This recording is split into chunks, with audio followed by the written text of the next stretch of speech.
Welcome into the top five. It's Tuesday. Texas Beef House, of course, our sponsor. Use our promo code 365sports when you go to betonbeef.com. These are the top five teams dominating the early part of the portal cycle. Now, look, this is going to change maybe even by the time this airs, or maybe even by the time you see it. But so far, the first week of the portal, here are the teams doing a really, really good job of filling their needs. Number five.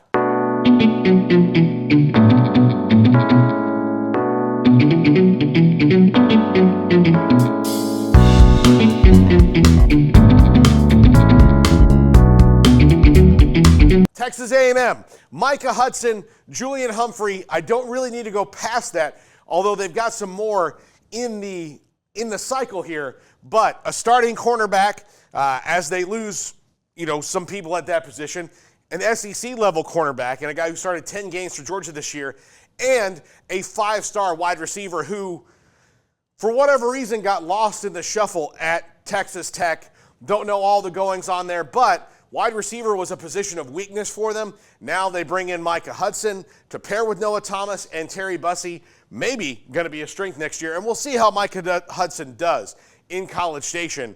I knew once he got there that the 12th Man Foundation wasn't going to let that guy leave without a deal. Number four, Ole Miss.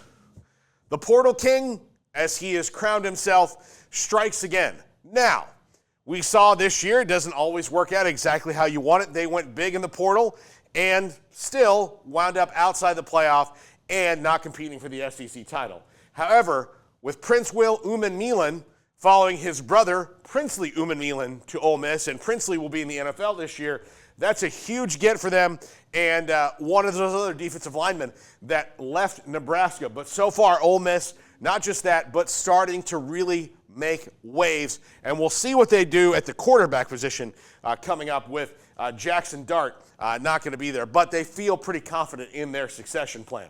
Number three, Oregon.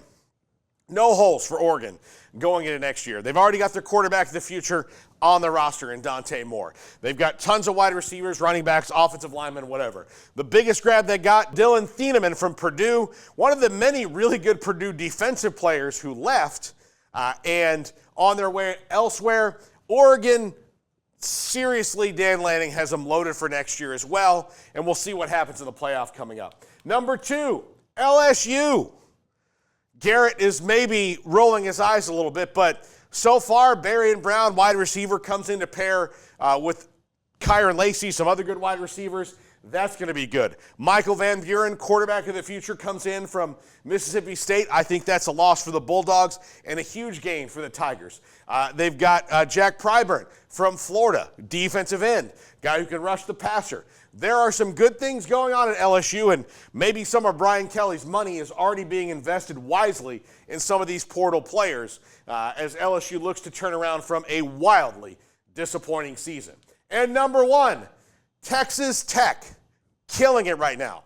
Wide receiver Reggie Virgil and safety Cole Wisniewski among them, plus doing some work on the offensive and defensive lines, retaining players. They've done a very, very good job of building for next year. This is an 8-4 team that's looking to make its move in the Big 12, and don't be surprised if they add 3 or 4 more super plus players out of the portal, because Joey McGuire doing that work in the portal. He might be this year's portal king, and so far, even though they lost a potential 5-star player in Micah Hudson, they've been additive as more than reductive this cycle. So that's a plus. Even though you lose a guy like Micah Hudson, he's off. He doesn't want to be there. Fine. He's at A&M now.